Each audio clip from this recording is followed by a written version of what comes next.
So, hello everyone, how are you all? I hope you all are well and your study is also going well. My name is Chandan, and today we are going to discuss about one of the most important topic that can be surely asked in 67th BPSC mains. So, guys, our today's question is related to disaster management. And if you see the previous year question paper, you'd come to know about this disaster management question is very important.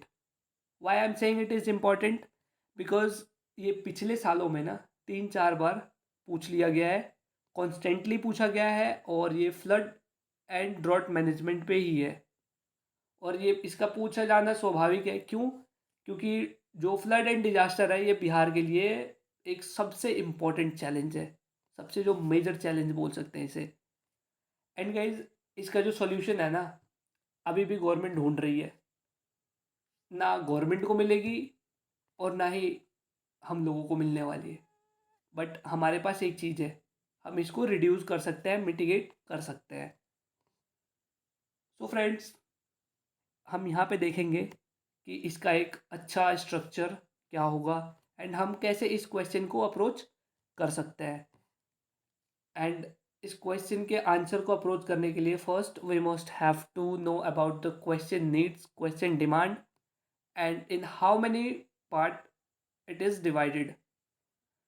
तो आइए देखते हैं question. Flood and drought in Bihar has been the major hurdles over the years which have constantly affected its growth and prosperity.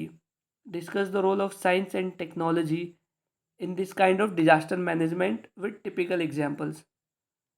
So दोस्तों, सबसे पहले तो ये है कि ये जो क्वेश्चन है ना, पेपर 2 के पार्ट 3 का एक ये क्वेश्चन, मतलब कि मेरे हिसाब से तो डन है कि आना है तो आना ही है।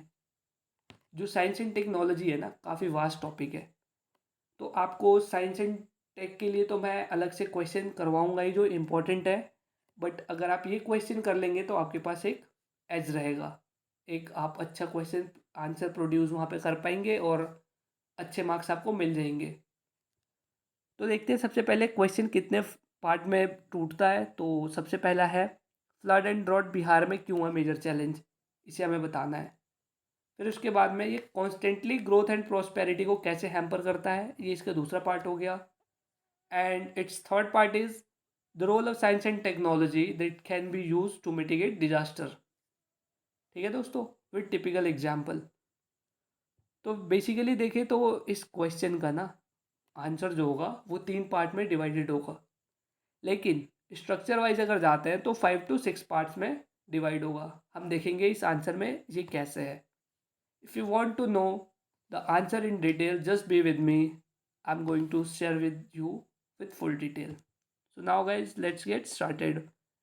तो देखिए, एक इंट्रोडक्शन इंट्रोडक्शन हालांकि आप खुद से भी इससे अच्छा भी लिख सकते हैं। बट हाँ, सबसे पहली जो चीज़ है ना, आपको ये पता होना चाहिए कि आपको क्या लिखना है और कैसे लिखना है। अगर ये आपको पता होगा तो डेटा और ये सब तो सेकेंडरी थिंग है, ये तो मिल ही जाती हैं।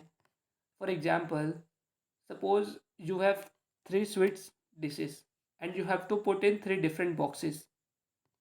अगर आपको ये पता है कि किस बॉक्स में कौन सा स्वीट रखना है, लाइक लड्डू ए में, बर्फ़ी बी में and rasgulla in third box C box, इन तीनों में अगर आपको पता है अच्छे से रख देंगे, वो काफ़ी दिखने में भी अच्छा रहेगा। बट हाँ, अगर तीनों को आप एक ही में मिक्स कर देंगे सो it will be disaster for you, right guys. तो देखते हैं। Climate change is one of the greatest challenge that human beings is facing in the contemporary times. According to the report of Intergovernmental Panel on Climatic Change, the warmest 8 year belongs to last decade itself, which distorts the smooth cycle of environment, and its direct impact we can see in the region of Bihar where summer season remained dry in 2022, and in 2021 almost 76% of North Bihar was submerged in flood। ठीक है दोस्तों, आप इसका जो introduction है ना, आप ऐसे भी स्टार्ट कर सकते हैं। आप लाइक 64 एंड 67 के ड्रॉट एंड फ्लड का एग्जांपल दे सकते हैं, देन 2008 का, एंड फिर वहाँ से इंट्रो स्टार्ट कर सकते हैं। बट जो ये है ना क्लाइमेट चेंज, फ्लड, ड्रॉट, तो ये थोड़ा सा कैची वर्ड है, इसलिए मैंने इसके इंट्रोडक्शन में ये डाला है। And if you will go with this format like जैसे मैंने लिखा है, सो it will also be useful for you, right. फिर उसके बाद देखते हैं वही कोसी रिवर, सबसे ज़्यादा डिवास्टेटिंग रिवर है बिहार में, जिसको सौर ऑफ बिहार भी कहा जाता है। फिर गंडक रिवर है, फिर गंगा का फ्लो है। आप मतलब इसको दिखा सकते हैं कि स्टीप स्लोप है, नेपाल हिमालयस का, वहाँ से रिवर ओरिजिनेट होती है, तो काफ़ी फास्ट स्पीड में नीचे की तरफ आती है और यहाँ प्लेन्स में आके लोगों के लिए खतरा पैदा कर देती है। क्यों? क्योंकि एक तो बिहार में डेवलपमेंट काफ़ी कम है, फिर उसके बाद में बांध का टूट जाना, रिवर का ओवरफ्लो हो जाना एक नॉर्मल चीज़ है। फिर साउथ बिहार में देखेंगे सूखा पड़ जाता है, क्योंकि ये पहाड़ी इलाका है एंड जो रिवर्स है वो अपने डेस्टिनेशन पे पहुंचने से पहले ही सूख जाती हैं, और अगर जो पहुंचती भी है उनमें काफ़ी कम पानी है। ठीक है, तो फिर देखते हैं हम reasons of flood and drought. सबसे पहला टोपोग्राफी, वही स्टीप स्लोप। फिर क्लाइमेट चेंज। देखिए क्लाइमेट चेंज जो है ना, ये काफ़ी इंपॉर्टेंट मुद्दा है, ना सिर्फ बिहार के उसमें बल्कि इंडिया एंड वर्ल्ड के पर्सपेक्टिव से भी। फिर इनरोचमेंट, जो सैंड जो होता है ना रिवर बेड से निकाल के जो भी कॉन्ट्रैक्टर्स होते हैं उनको बेच देते हैं, तो इससे भी जो रिवर का जो फ्लो होता है वो तेज़ हो जाता है, और जहाँ पे रेजिस्टेंस क्रिएट होना चाहिए ना, वो नहीं हो पाता है। इसकी वजह से आप देखेंगे कहीं भी जहाँ पानी का मन करता है वहीं निकल लेता है। फिर फॉरेस्ट कटिंग भी है। फिर ड्रॉट में आप लो प्रेसिपिटेशन डाल सकते हैं, क्योंकि लैक ऑफ ग्रीनरी। फिर lack of water conservation system, sudden डिस्टेक, very low rainfall, climatic condition भी उनका वैसे ही है। फिर its devastating impact on growth and prosperity. अब डिवास्टेटिंग इम्पैक्ट जो है ना ग्रोथ एंड प्रोस्पेरिटी पे कैसा है, देख सकते हैं। इंफ्रास्ट्रक्चर डिस्ट्रक्शन, बाढ़ आया नहीं कि लोगों के घर, गवर्नमेंट हॉस्पिटल्स तो खैर बिहार में है ही नहीं। फिर उसके बाद में स्कूल्स, मतलब कि काफ़ी नुकसान हो जाता है। और फिर इनको बनाने में ना, आपको वैसे ही पता है, लोगों की पूरी कमाई लग जाती है घर बनवाने में, और बाढ़ में टूट जाए फिर गवर्नमेंट का सपोर्ट आते आते तो उनकी दूसरी पीढ़ी तैयार हो जाती है। फिर 2008 फ्लड का देख सकते हैं। देखिए फ्लड तो है, फिर उसके बाद जो सबसे जो मेन चैलेंज है ना, वो वहाँ से माइग्रेशन का चैलेंज है। लोग वहाँ से छोड़ के जाने लग जाते हैं बाहर देशों में, बाहर दूसरे स्टेट्स में।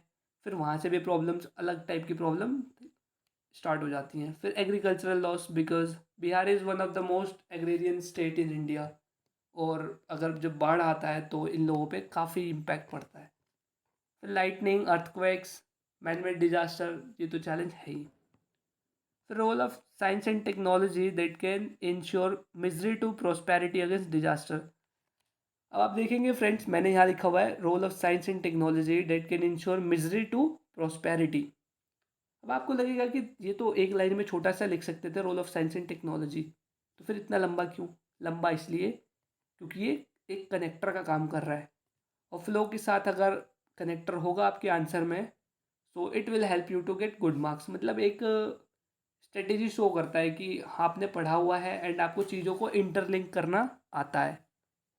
तो रोल ऑफ टेक्नोलॉजी में वही एडवांस वेदर फॉरकास्ट, जैसे इनसेट सैटेलाइट है, use of drones for impact assessment, infrastructure development, spread awareness about programmes. अब होता क्या है कि सपोज कीजिए कि किसी एक्स रीजन में सूखा पड़ा हुआ है, गवर्नमेंट ने उसको सूखा रीजन अनाउंस कर दिया है, लोगों को पता ही नहीं है, कुछ लोगों ने बेनिफिट लिया, कुछ लोगों ने नहीं लिया।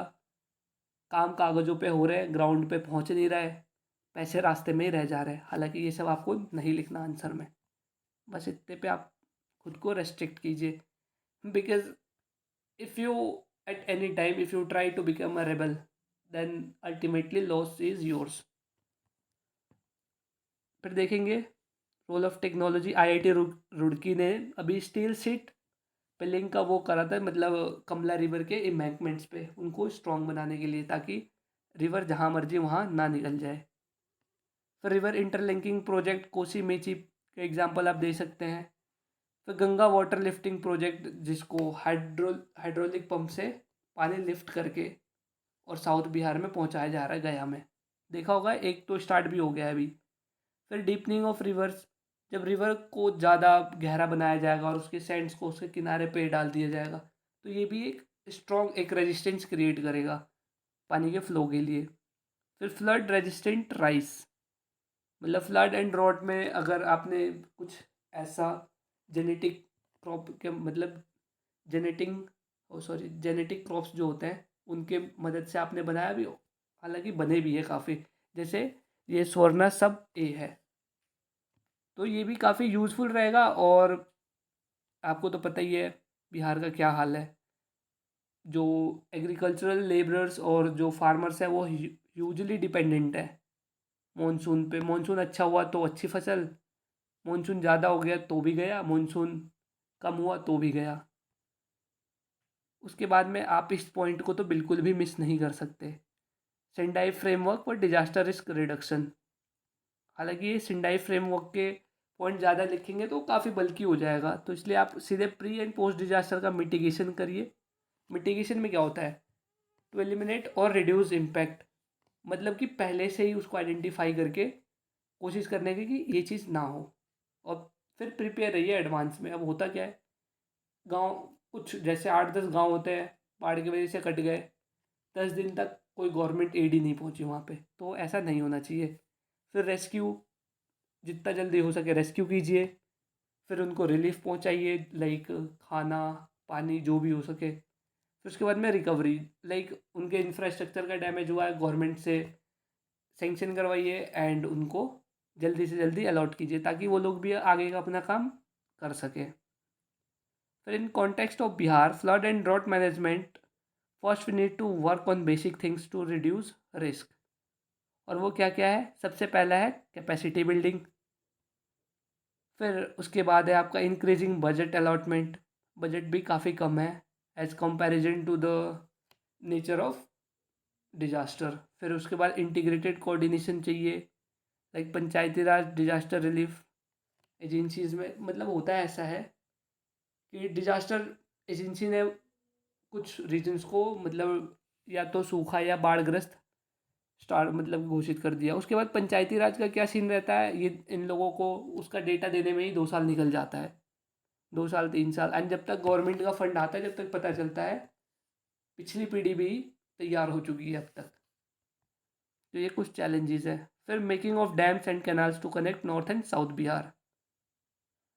ठीक है फ्रेंड्स, एंड हम अब देखेंगे इसका एक अच्छा कंक्लूजन। कंक्लूजन क्या है, increasing trend of flood and drought may turn into mass exodus if it will not control on time. So need of the hour is to understand the current situation and work accordingly to ensure growth and prosperity to the people of Bihar and motivate them to work for their home state and contribute for its holistic development. अब देखिए migration ये सब तो होता ही रहेगा, अगर flood और जो भी मतलब आज की जो प्रेजेंट चैलेंजेस है उसको टाइम पे टैकल नहीं किया गया, तो अगर गवर्नमेंट ब्रेन ड्रेन रोकना चाहती है, गवर्नमेंट अपने लोगों के लिए कुछ करना चाहती है, तो उनको सबसे पहले इन बेसिक चीज़ों पे ध्यान देना होगा ताकि बिहार की प्रॉस्पेरिटी एक साथ बढ़ सके। तो आइए दोस्तों एक बार मैं स्ट्रक्चर दोबारा दिखा देता हूँ आप सबको ताकि आपको याद करने में आसानी रहेगी। तो देखिए सबसे पहला है इंट्रोडक्शन, इंट्रोडक्शन, फिर उसके बाद में reason for flood and drought, then उसके बाद में उसका impact on growth and prosperity, then role of technology, और उसके बाद में आपने डिजास्टर मिटिगेशन के कुछ स्टेप्स बता दिए। फिर उसके बाद में बिहार के कॉन्टेक्स्ट में क्या चैलेंजेस हैं and how you can address, मतलब चैलेंज के साथ ही आपने वे फॉरवर्ड दे दिया, बिकॉज इस क्वेश्चन में जो था ना चैलेंजेस पूछा नहीं गया था, डिस्कस करना था आपको। तो आपने अगर चैलेंजेस के साथ में वे फॉरवर्ड दे दिए देन इट इज़ गुड। जो नेगेटिव पॉइंट बेसिकली देना होता है ना वो क्रिटिकली एनालाइज क्वेश्चन में ही आपको मेंशन करना पड़ता है, राइट फ्रेंड्स। अब उसके बाद में आपने ये मेंशन करा, फिर उसके बाद आपका एक आ जाता है प्रॉपर कंक्लूजन। सो गाइज जो आंसर का फॉर्मेट है वो काफ़ी इम्पोर्टेंट रहता है, जैसा कि मैंने आपको स्वीट्स बॉक्स वाला एग्जांपल दिया, अगर आपने इस चीज़ को फॉलो करा तो अगर आप सपोज कीजिए आप ट्रैक से उतर भी गए, क्वेश्चन ज़्यादा नहीं मतलब कुछ क्वेश्चन पूछा, एक आधा डिमांड एड्रेस रहना बच भी गया, तो भी आप इजीली 15 से 20 नंबर तो ले ही लेंगे।